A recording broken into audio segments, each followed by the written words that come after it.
नमस्ते दोस्तों, कैसे हैं आप लोग। आशा करते हैं आप बहुत अच्छे होंगे और बहुत ही अच्छा कर रहे होंगे। दोस्तों, मेरा नाम अभिषेक ओझा है और आप देखना शुरू कर चुके हैं हमारा ये प्यारा सा लैबमेट यूट्यूब चैनल, जो मेडिकल के प्रसंगों से भरा पड़ा है। आप चैनल के माध्यम से बहुत सारी चीज़ों के बारे में, मेडिकल की चीज़ों के बारे में, स्पेशली लेबोरेटरी पे हमारा मुख्यतः फोकस होता है। लैब के बारे में भी अच्छे से आप जान पाओ।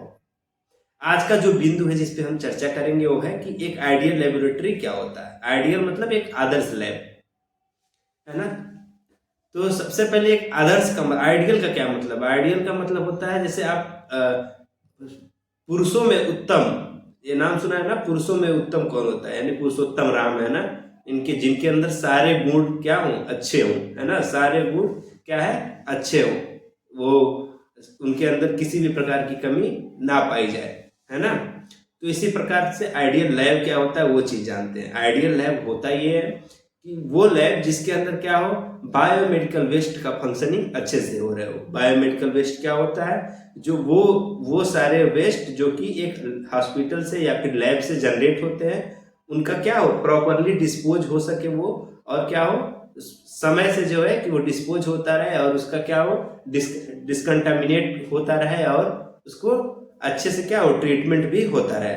और जहां भी वेस्ट जनरेटिंग एरिया हो वहां पे क्या होने चाहिए, वेस्ट के बहुत सारे कलर कोडेड बॉक्सेज होते हैं, वो उपलब्ध होने चाहिए।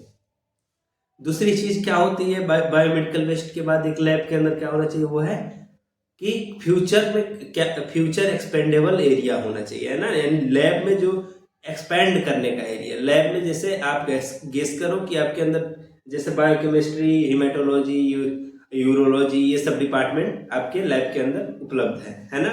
फ्यूचर में आप माइक्रोबायोलॉजी प्लान कर रहे हो तो आपका इंफ्रास्ट्रक्चर ऐसा होना चाहिए या फिर ऐसा जगह आपके पास उपलब्ध होना चाहिए कि फ्यूचर में आप माइक्रो को भी उसमें ऐड कर सको, मॉलिक्यूलर बायोलॉजी की भी आवश्यकता है तो ऐड कर सको।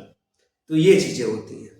साथ ही क्या है, HVAC, है ना, हीटिंग, वेंटिलेशन और एयर कंडीशन, यानी कि हीटिंग की व्यवस्था होना चाहिए। एयर कंडीशन दैट मीन्स कि आपके लैब के अंदर क्या हो, AC का उपलब्धता होना चाहिए हर डिपार्टमेंट के अंदर, एयर कंडीशन होना चाहिए और वेंटिलेशन होना चाहिए, यानी एग्जॉस्ट लगे होने चाहिए, जिससे क्या हो, प्रॉपरली जो है बाहर के इन्वायरमेंट में ऑक्सीजन और कार्बन डाइऑक्साइड का मिश्रण या मिक्सअप होते रहे, है ना। देन दूसरा रीजन HVAC मेंटेन करने के बाद आता है फायर सेफ्टी मेजर्स का। फायर सेफ्टी मेजर क्या होता है, यानी कि आग लगने पे क्या क्या चीजें आपको करनी है, कैसे आप आग से निपट सकते हो, कैसे आग ना लगे इसके क्या उपाय हैं, ये सब चीजें आपके स्टाफ जानते हो। और साथ ही आपके हर जगह पे फायर एक्सटिंग्विशर उपलब्ध होना चाहिए, फायर सिलेंडर उपलब्ध होने चाहिए, जिसे एक्सटिंग्विशर बोलते हैं। और आपके स्टाफ को एक्सटिंग्विशर को हैंडल करना आने चाहिए।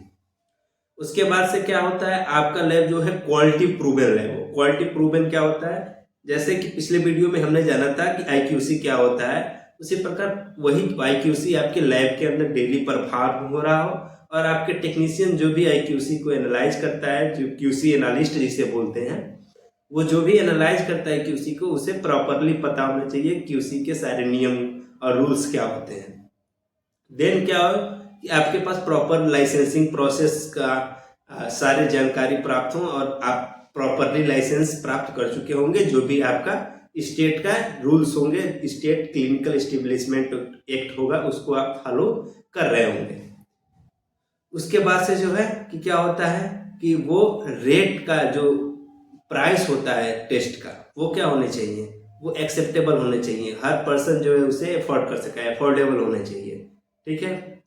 और जो भी लैब में लैब की सेफ्टी है, सेफ्टी प्रिकॉशन है, वो फॉलो अप होने चाहिए। जैसे पर्सनल प्रोटेक्टिव इक्विपमेंट का हर स्टाफ का यूज करना, उसे डफिंग करना, डनिंग करना, उसे पता होनी चाहिए। डफिंग और डनिंग का मतलब होता है पहनना और निकालना, PPE को पता होना चाहिए। साथ ही आपके अंदर, आपके लैब के अंदर क्या है, MSDS यानी मटेरियल सेफ्टी डाटा शीट का जानकारी होना चाहिए। यानी कि लैब क्या है, बहुत हैजार्डस प्लेस होता है, वहाँ पे बहुत सारे केमिकल्स से डील किया जाता है, तो उन सारे केमिकल्स का अच्छे से ये आपको पता होना चाहिए कि कैसे उनको रखना है, MSDS के रूल के अकॉर्डिंग रखे होने चाहिए। तो उसके बाद से चीज़ें क्या होती है कि आपका लैब का जो इंफ्रास्ट्रक्चर वो वेल डेवलप होने चाहिए, पेशेंट का वेटिंग एरिया होना चाहिए, फ्लेबोटॉमी एरिया अच्छे से होना चाहिए, फ्लेबोटॉमी चेयर होना चाहिए, रिपोर्टिंग एरिया उपलब्ध होनी चाहिए। साथ ही आपके जो लैब टेक्नीशियंस हो एक्सपीरियंस्ड होने चाहिए और जानकार होने चाहिए, जो आपस में क्या हो कॉम्पिटेंसी हो, ठीक है। और साथ ही क्या है कि वो अपडेट अपने आप को समय समय पे करते रहें। लैब क्या है कि आए दिनों बहुत सारे तरह की बीमारियां आती रहती हैं अपने वहाँ। तो लैब का जो काम होता है, अपने देश में बहुत सारी बीमारियां, ह्यूमंस को बहुत सारी बीमारियां आए दिनों रिसर्च होते हैं, पकड़े जाते हैं कि ये नई बीमारी, ये नई बीमारी, ये नया वायरस आ रहा है। तो इसे फाइंड आउट कौन करता है? लैब्स करते हैं।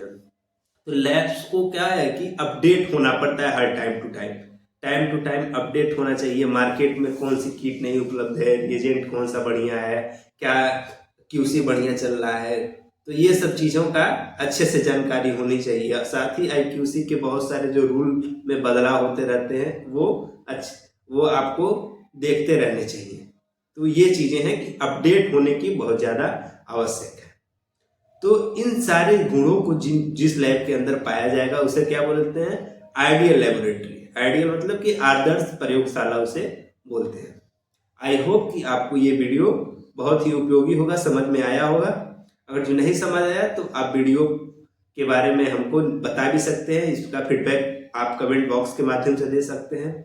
साथ ही आपको किस विषय पे चर्चा करनी है, किस विषय के बारे में जानना है, तो आप कमेंट बॉक्स में भी जाके बता सकते हैं। तब तक के लिए धन्यवाद, फिर मिलते हैं अगले वीडियो में।